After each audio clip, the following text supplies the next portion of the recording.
Hi friends, so this video is for the bow earring kit. So this will go over how to make your bows.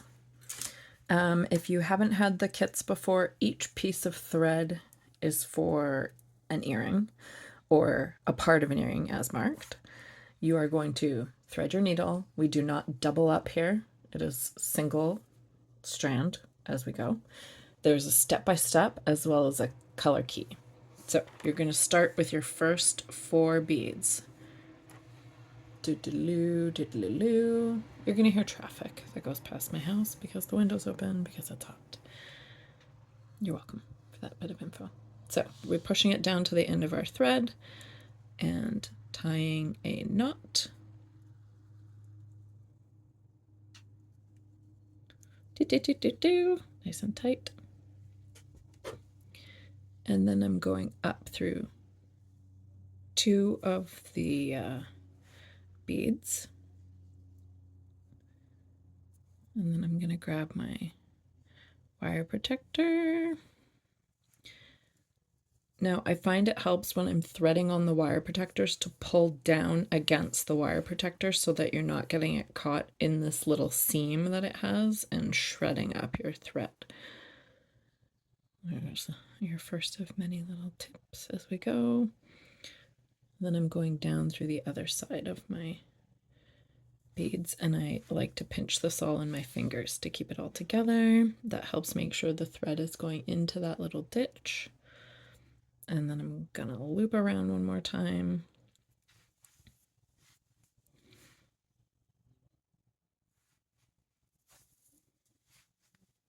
Okay. And to secure it, oh, I lied. I'm not supposed to go down through all those beads. I'm just supposed to go down through one on my last pass on that last side. So there we are. We're coming out between the two. Now I'm going to secure a little knot on the thread that's between those beads. So I'm just doing a little hitch. You'll see in your instructions a hitch. This is a hitch where you loop around, go through your own loop, and pull it nice and snug. Okay. That is your main starter step. So now you are beginning, because I came out of this bead here, you're beginning on your chart for the bow, your first bow loop. Okay, so it says 3 small beads for that, and I'm looping around. So this is right angle weave. Okay, so we loop around and we want to come out the opposite side. So I'm going to go out after 2 more beads, and I'm going to pull it snug. Okay, so we added 3. Now our next 3, don't forget, follow your pattern because this particular video will be for the bow earring, and different patterns may have different colors or different size beads in different spots. So just make sure you're getting the basics of the stitch by doing this. We're just looping around and coming out the bead on the opposite side. See that? But make sure you're following your pattern, whatever your pattern says you do. This particular one I'm doing says pick up 3 small ones again. So that's what I did. And again, same direction that I've been looping in. You're going in circles. Well, figure 8s really. If you picture it as figure 8s, it's easier. Okay. Now this next one, we switch it up and we do small, large, small.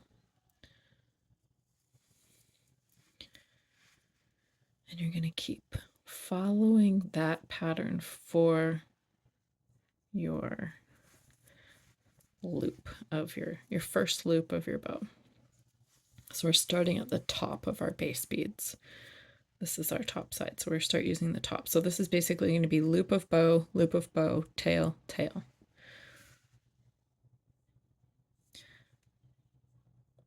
Three more beads. So for the most part, you're adding 3 beads, 3 beads, 3 beads.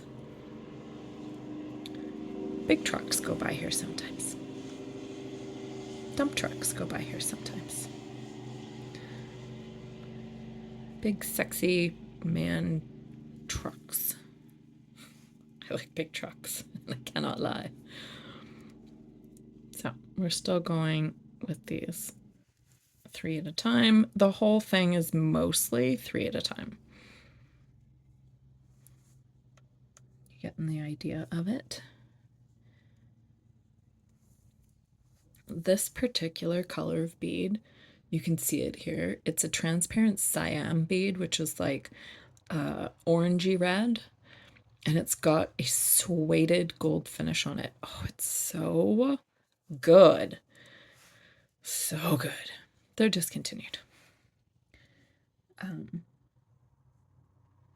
It's a Toho color, and it's no longer with us. They did it in a few other colors, a few other suedes of a few other transparent beads, and my favorite are this cyan one and then a teal green. Oh, those are really pretty as well with the gold finish. If you haven't been here before, welcome. My name's Jillian, and I go on lots of tangents. I was never really sure why I went on tangents until it was pointed out to me that that is a very ADD thing to do, ADHD thing to do. And yeah, I've got that. We know that. So now it makes me feel more normal that that's what happens. And it's also something where my friends, it's very common. We know that that's how conversations unfold, is it's like a tree.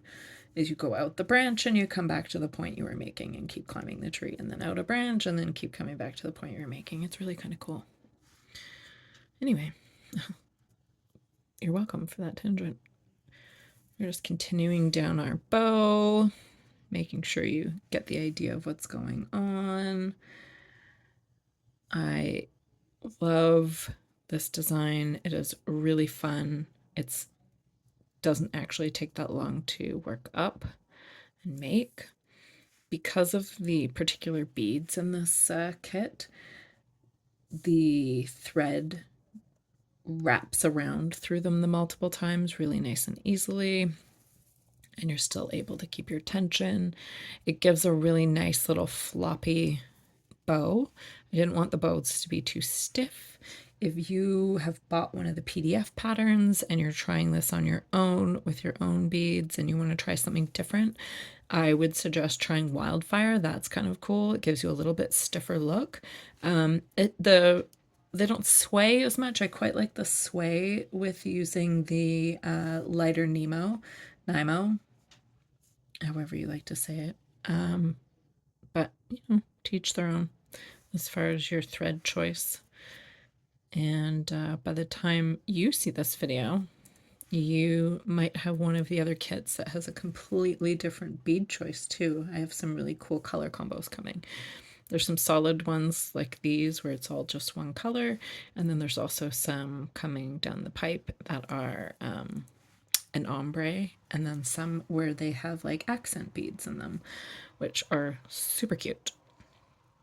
So we're on our last little bit. Now on your chart, as we're approaching the last couple beads, you will see that the last set of beads that we add, it doesn't have a center bead. It just has the 2 flanking beads on either side, and that is because that is how we anchor it back to our beginning. So each bow is anchored back to our base. Okay? So just making sure I have this correct. 1, 2, 3. So this is where I grab my 2 flanking beads, and this is going to come back over to here.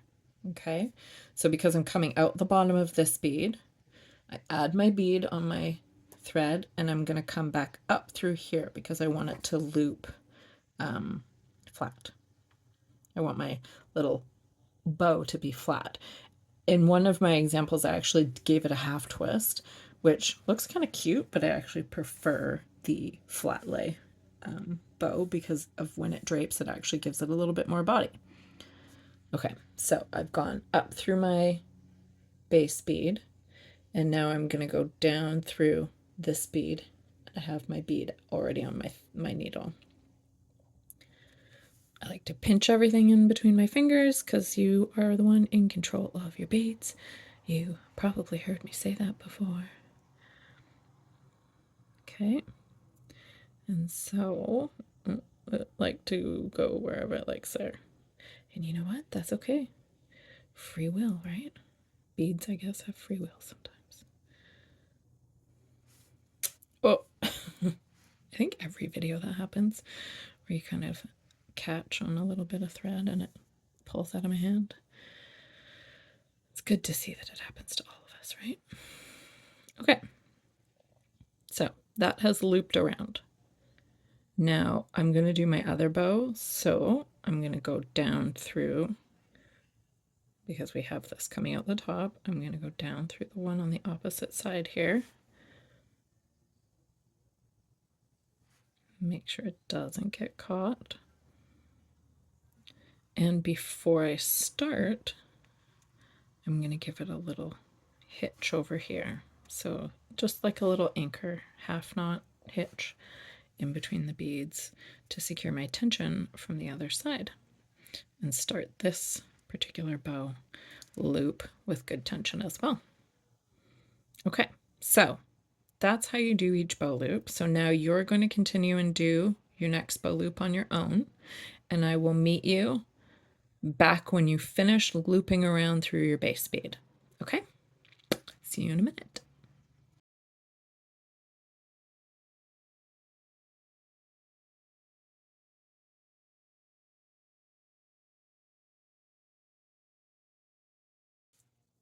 Okay. Hi. So I ended this bow by going down through both beads, the one I was using for the bow loop and then my next bead. So I'm going to just again do a little hitch on the thread. I'm going to pinch my tail so it doesn't get caught in there. All right, so now I'm working with this base bead to add a tail piece. Okay. So you follow your pattern again. You're doing the exact same thing you've been doing with the bow loops. You just finish this leg of your journey. Get it? Leg.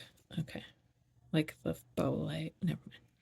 It's the leg of the bow. I'm not saying anything about bow-legged. I'm just saying something about the leg of the bow, like it's walking. Okay. You got it. We got that. Okay. So you're just going to keep going the end of this piece, the bottom, where its foot would be. It's going to be different.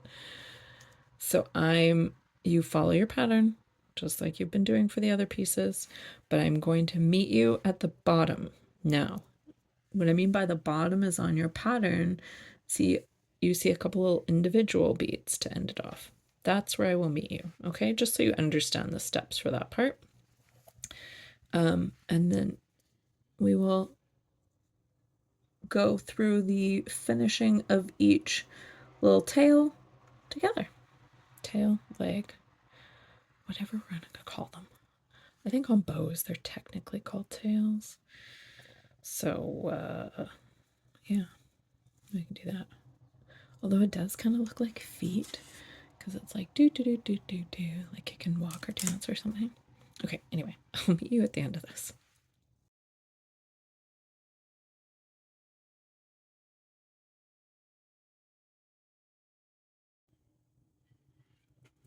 Okay, so we are at the end of the leg tail. Your individual little beads. So what we're gonna do is we're holding our tension nice and snug here. We're gonna go through. We're creating a loop just between these two beads. And again, I pinched to be able to control all this. So you're going to do this twice. Oh, that sounded great.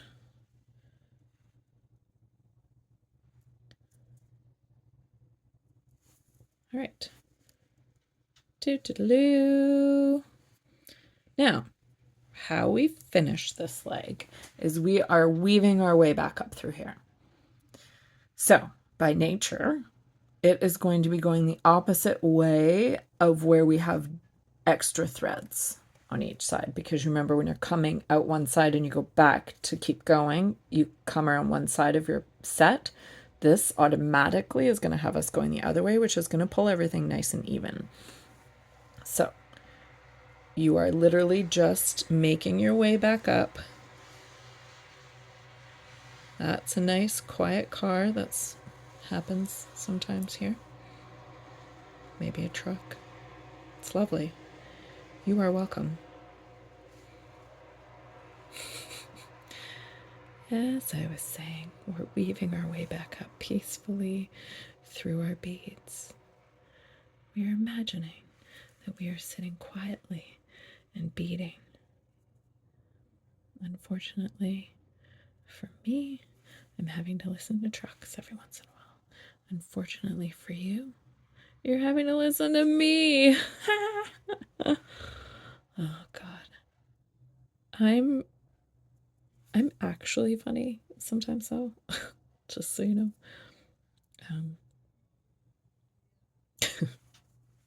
You're welcome. So back to what we're doing. You get the idea of what we're doing here. By the way, don't be the person who's new here and sends me a message saying that you find it really hard to follow along because I chat so much. Just pretend we're hanging out and we're friends and we're chatting.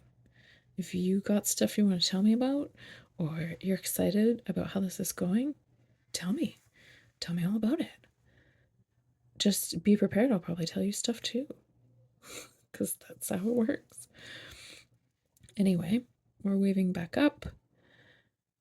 And sometimes you are not going to be able to align it so that it goes through both, and that's okay. I would not like force push.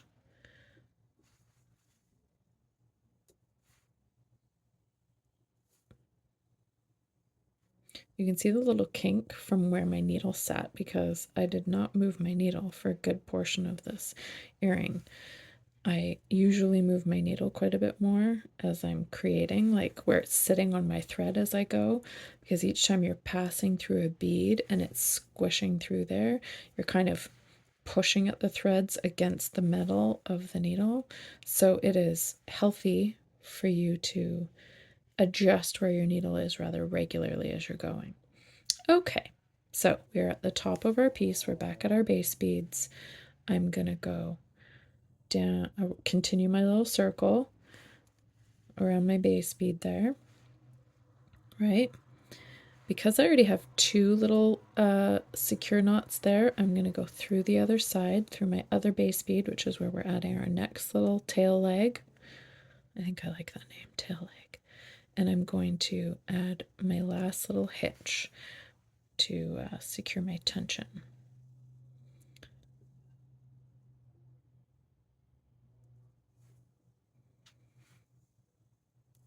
Nice and tight. So now you're going to complete your other leg, which will be a slightly different length than this one. So pay attention to your chart. And I'm going to meet you back up at the top here where we finish it off. Okay?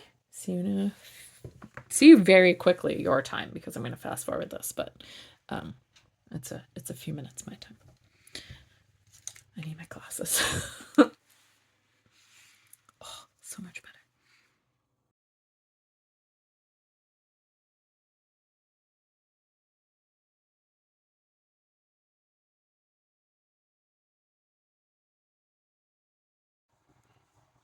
Okay. We are back at our base.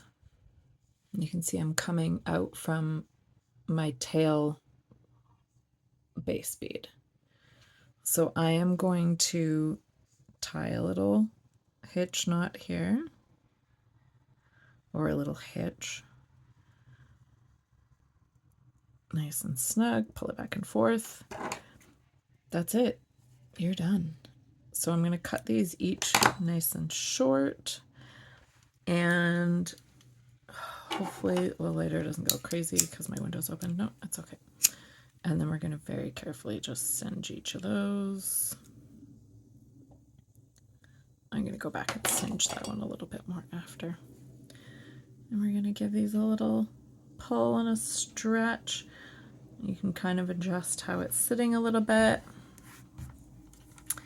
And I'm going to grab a little hook. And we are going to attach that as the truck goes by with its brakes.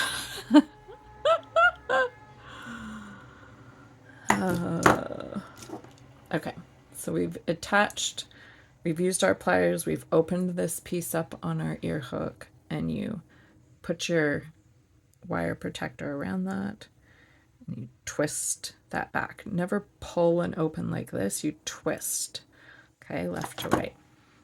And then that is your cute little bow earring. My favorite thing about this color is because when you hold it up to the light, it illuminates all that really pretty orangey red color. So wearing them is awesome because it's like this secret little, they look more golden until the light hits them. Anyway, hope you enjoyed this little project. Find these cute little bow kits and much more in the shop. Link in bio. Thanks for coming by. See ya.